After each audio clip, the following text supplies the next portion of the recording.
And so we go straight to our featured race of the day, the men's K1 1000 metres, which is an international affair with Great Britain, New Zealand and Australia. In lane 1 from Great Britain, Jonathan Boyton.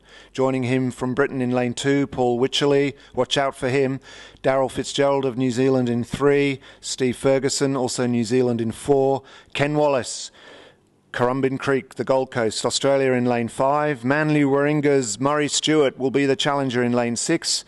And Ben Farrell from Great Britain in lane 7. Jacob Clear, also from the Gold Coast in Queensland, in lane 8. And rounding out the field, Troy Burbidge from New Zealand in lane 9. What a race this will be. And away they go. Watch out for Ferguson in lane 4. He's a fast starter. Wallace too gets away well. And there's Murray Stewart in lane 6. But Ferguson it is, the early starter. It's been a great series of races over the years, this Grand Prix in Penrith.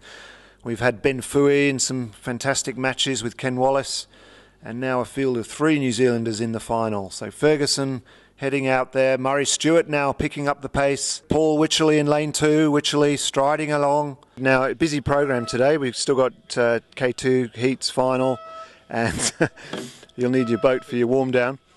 And then the K4. How do you manage your racing through a tough day like this? Oh, well, it's going to be a bit of a test. It's been a while since we've had such a big hit out, so but everyone's really in the same position, so I think it'll be a good test of endurance.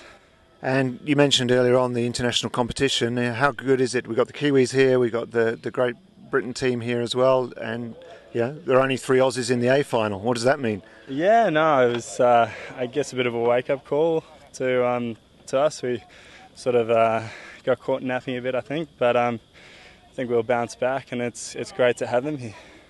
Now approaching the halfway point. So Stewart still out in front. Stroke rate around the 104, 105, constant.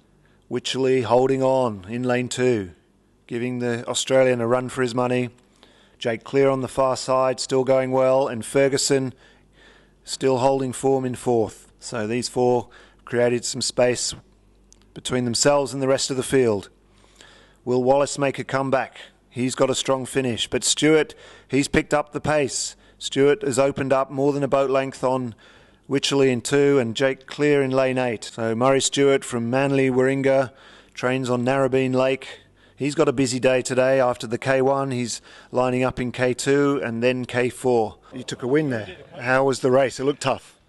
Yeah, no, it was very tough. It's been a while since we've had such a tough international field, so it was great to get a win, but then I guess it's always good to get Kenny once or twice, but I think he'll bounce back. So talk us through the race a little bit. Were you out in front early? We could only see the last part of the race. Yeah, I was kind of focusing on my own lane a bit. I think I was probably out in front by 500, but as I say, I mean, everyone has a different strategy, so I was just trying to focus on my own race, so I wasn't looking around too much. The race now in front of us, it is Stewart, Paul Wycherley from Great Britain, Jake Clear from Australia on the far side, and Ferguson finishing strongly. A fast start from Ferguson, the New Zealander, and now a fast finish. Will he be able to break into the top 3? Wycherley puts in a burst, but Stewart is holding on. And looks like Murray Stewart from Manly Warringa will take out this Grand Prix 2 at the Sydney International Regatta Centre. There it is, 3:33.24, the winning time. Just over a second behind Paul Wycherley from Great Britain, 3:34.44. Jake Clear from the Gold Coast in Australia in 3:36. And Ferguson, the first of the New Zealanders, in 4th position. Jonathan Boyton in 5th. And Ken Wallace, not a great day for him, but we'll see him again at the National Championships in March. Wallace finished in 9th position.